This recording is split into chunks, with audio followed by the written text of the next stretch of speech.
Mais leur sécurité est régulièrement remise en question. Les autorités évoquent désormais l'urgence d'une transition complète vers des échafaudages en métal. 3 personnes ont d'ailleurs été arrêtées, soupçonnées de négligence grave, notamment pour avoir laissé des matériaux inflammables sur le chantier.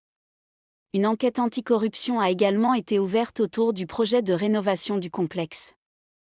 Mais connecté surtout à des machines, ce basculement dit quelque chose de notre époque. Nous cherchons du réconfort, de l'écoute, de l'attention, et les IA nous le donnent immédiatement.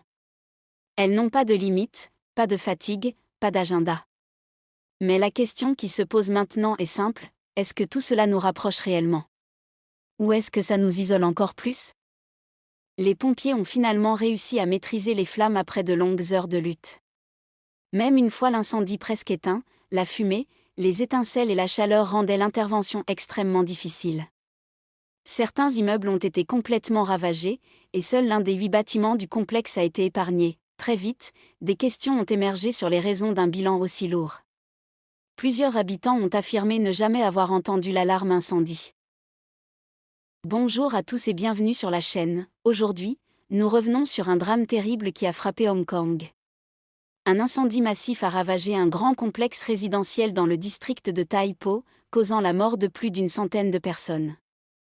Les secours parlent aussi de nombreux blessés, et près de 200 personnes restent toujours portées disparues.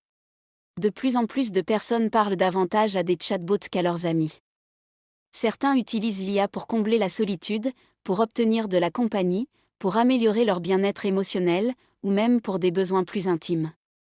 Ces interactions deviennent quotidiennes, naturelles, presque indispensables. Et c'est là que le changement de paradigme commence.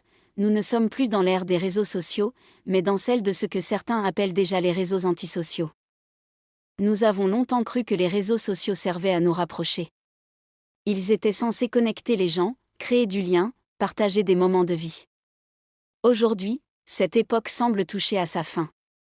Les grandes plateformes comme Facebook, Instagram ou X mettent désormais leurs propres intelligences artificielles au centre de l'expérience, parfois même avant les humains.